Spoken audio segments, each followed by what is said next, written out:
sini saya Hilmi Suara dari kampus Sekolah Tinggi Hukum Garut angkatan tahun 2020 dari kelas A reguler. Nah, di sini saya akan menjelaskan tentang pengertian interaksi sosial maupun proses sosial. Yang pertama, saya akan membahas proses sosial.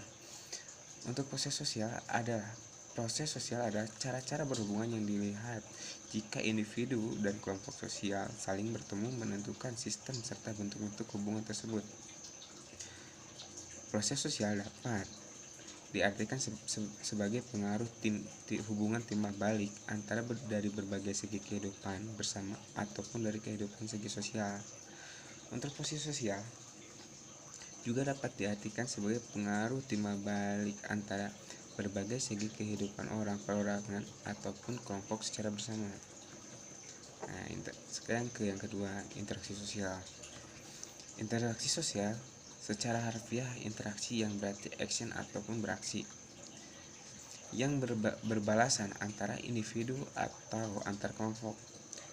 Tindakan saling mempengaruhi ini sering menyerahkan dalam bentuk simbol-simbol atau konsep. Sedangkan kata sosial diartikan sebagai segala macam aspek di mana berhubungan pada manusia serta kondisi sosial lingkungan. Yang berarti di garis besari interaksi sosial adalah hubungan timbal balik yang dinamis antara individu dengan individu dengan kelompok dengan kelompok. Jadi di sini juga ada beberapa faktor-faktor yang mempengaruhi proses sosial dan interaksi sosial. Yang pertama, faktor internal.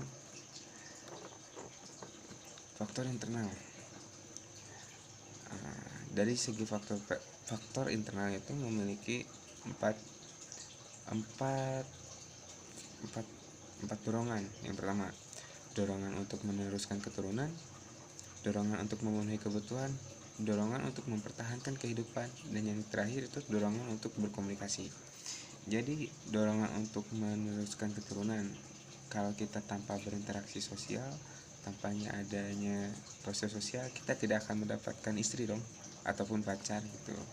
Dorongan untuk memenuhi kebutuhan. Nah, untuk memenuhi kebutuhan juga di sini seperti kita membutuhkan makanan, kita secara tidak langsung itu berkomunikasi dengan pedagang kan, sebagai interaksi ataupun proses sosial dari hubungan jual beli gitu. Dorongan untuk mempertahankan kehidupan. Nah, untuk mempertahankan kehidupan dimana ketika ada yang tidak enak, seperti ini tanggapan saya,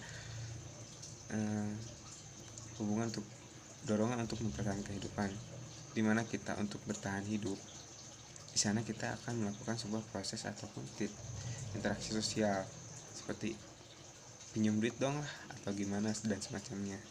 Dorongan untuk berkomunikasi, tanpa kita sadari jika kita tidak berkomunikasi, kita tidak akan memiliki teman, seperti itu. Jadi dari saya untuk interaksi sosial dan proses sosial mungkin cukup sekian, dan terima kasih. Wassalamualaikum warahmatullahi wabarakatuh.